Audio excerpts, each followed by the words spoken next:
talk before lunch, so that's a reason to celebrate. Like Melissa said, I work as a director of an outpatient program in Baltimore. I've been working with incentives for about 6 years, and I too got my start with Christine. And I am a PAMI trainer, and I also worked as a consultant on the development of this blending product that I'm about to introduce you to. Just a show of hands, I don't think we've asked this yet. How many people in the room have tried or are using motivational incentives at your programs now? Okay, so a few, it's good. So we've heard a lot, and Melissa laid a lot of the groundwork for the research and things like that that have come before this product for incentives. So I'll probably talk for a little bit of a briefer amount of time. So we've had all these great studies leading up, and then we had PAMI promoting awareness and motivational incentives, which you just heard about. And then there was a kind of a demand from the field, so what's next? So we're aware, we understand, and now we're interested in actually bringing this to life and implementing it. And not just implementing it, kind of taking what I know and going back and winging it, but really having a structured way and some guidance. So the primary product that MI-Presto is motivational incentives, positive reinforcers to enhance successful treatment outcomes, and it is an online course. And with that, there are a couple of other products. There is a checklist that you all have in your booklets that was rolled out at around the same time. It looks like this. And that helps you to use the 7 principles of motivational incentives that Melissa just mentioned in the design and implementation of your incentive program back at your agency. It's really helpful to use, and it's detailed and clear. And the second thing is our motivational incentives implementation software, and that was developed to help people to have some kind of electronic or technological support in the tracking and managing of the daily operations of their incentive program. Some people were a little overwhelmed about how am I going to make this work? My day is already really, really busy and I have 1,000 things to do, and to add this just seems like it might be a little cumbersome. So this software is actually excellent software. I'm going to give you a live demonstration of it later on in my breakout session, and it is available at no cost to the public. So that's something that I'm excited to be able to share with you all later. And the course itself was designed to help mainly supervisors and people at the administrative level be able to kind of understand what the back-end work would be for motivational incentives. And then you get to watch these 2 characters, Joe and Monica, and they are working as clinicians. So you see them go through the story from the idea. I think they actually start out, they attend a training for incentives, and then they come back to the agency, and the guy's kind of reluctant about it, and the woman's really excited about it, and they move forward, and you see them go through some obstacles along the way, and how they overcome them at the end. And I think it's a real life, realistic look at what would happen if you were to start fresh with an incentive program. So the strengths and some of the unique things about this blending product, of course, as all the blending products are, it was designed around evidence-based practice. So it was resulting from these large-scale studies that we've talked about that have happened over the years, such as NIDA. And it included an extensive network of collaborators. So there were a lot of people involved in this project, a lot of hands in the pot. And included in that were people that were considered to be experts from the field. So people that were actually at the ground level implementing this on a day-to-day basis, and who had found success using incentives in their particular programs, and who had also experienced challenges and had been able to come up with solutions that worked for them.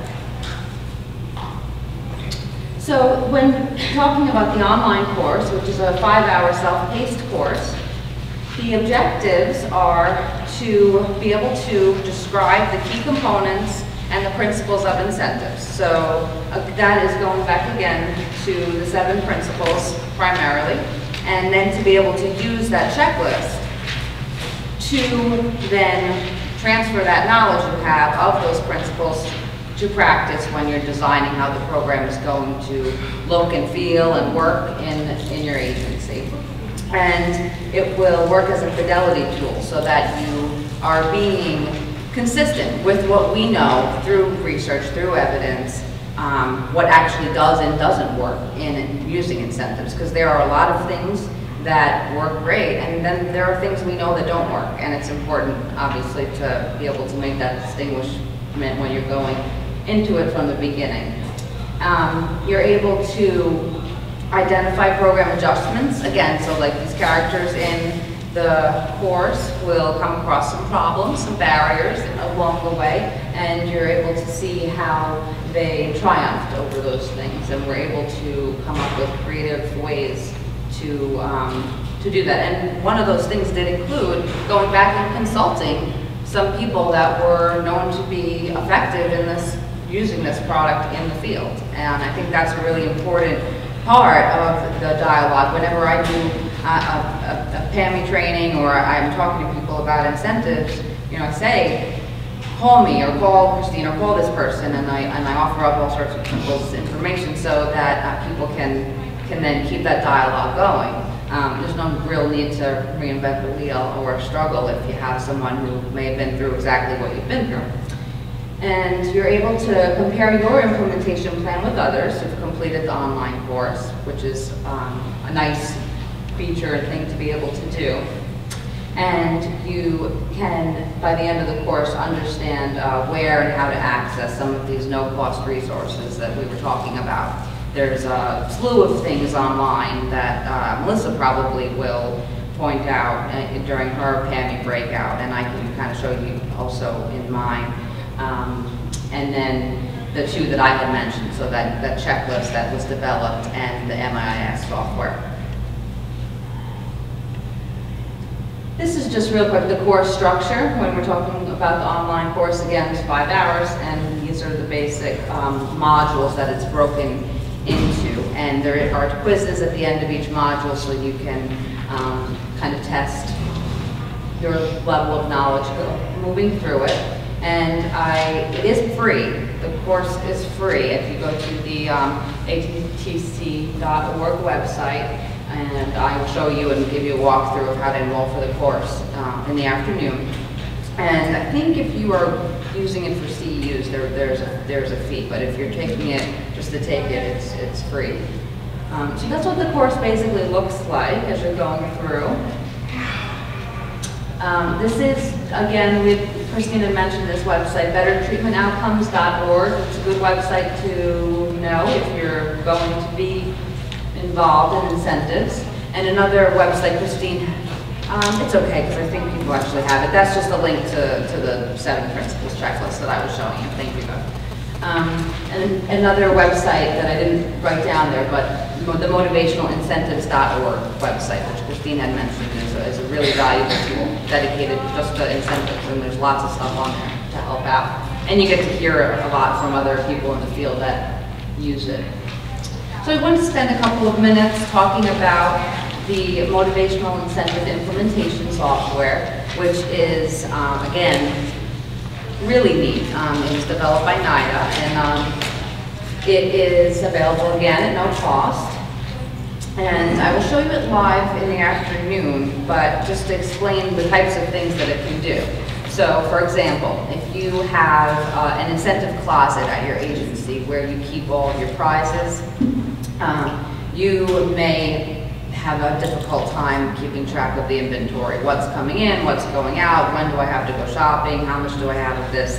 It can seem like a lot, and this software actually takes that out off of your task list completely. It automates when it automatically updates when somebody's won a prize, received an incentive, and it will adjust your inventory for you. And you can go and look at any point on a screen, and it will give you a nice report of what you have and what you don't. So you don't have to be keeping scraps of paper around or creating your own spreadsheets and going in manually. It takes care of it for you.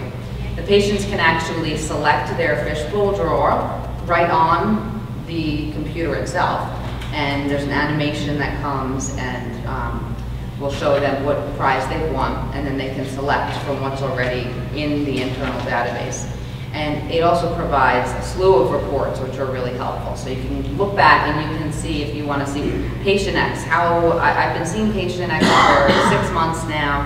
How many times has he earned incentives? So how many times has he been meeting these target behaviors we're hoping to have him meet? And then with that, we can even look at what kinds of incentives he's earned. So how many of our larger prizes has he earned versus our smaller prizes? And you can do that based on attendance, so participation in treatment, or you can look at it through abstinence if you're looking at targeted drugs that that person is working on abstaining from.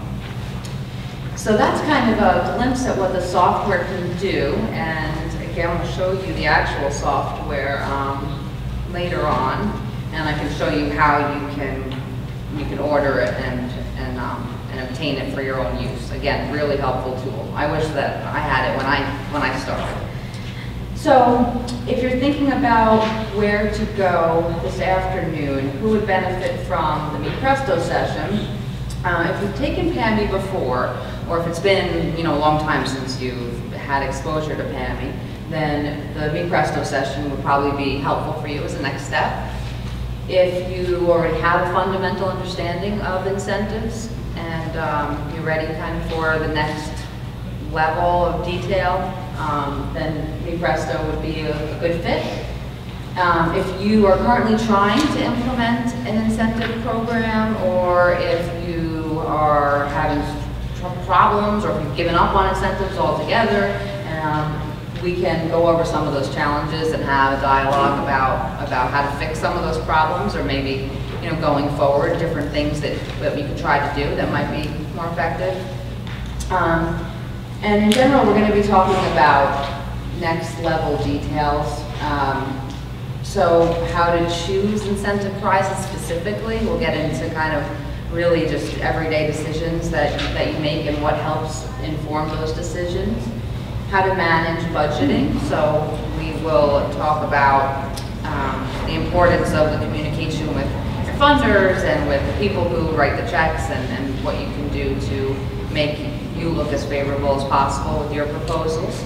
And also things like the importance of data collection. So again, that the software will do a lot of that for you, but I think sometimes people underestimate the importance of keeping data, mainly because there's other stuff right in front of us every day at our agencies that is more, that just at that time just appears to be more important and needs to be taken care of. But if you put a little bit of work up front on getting some data collection strategies set up, it will save you tons of time and tons of money in the long run. So I'll talk a little bit about some ideas for you guys to be able to take back with you in that sense. And then if time allows, after all that, we'll be able to, I'll share some of my experiences. I brought some of my own graphs of what incentives have done for us at our program financially, what our financial gain has been compared to the amount that we had to spend. They're pretty interesting results, actually. And I can also then take questions if we have time about your personal experiences, and we can kind of just talk and work things out that way. So that's the plan for MI-Presto this afternoon. Thank you.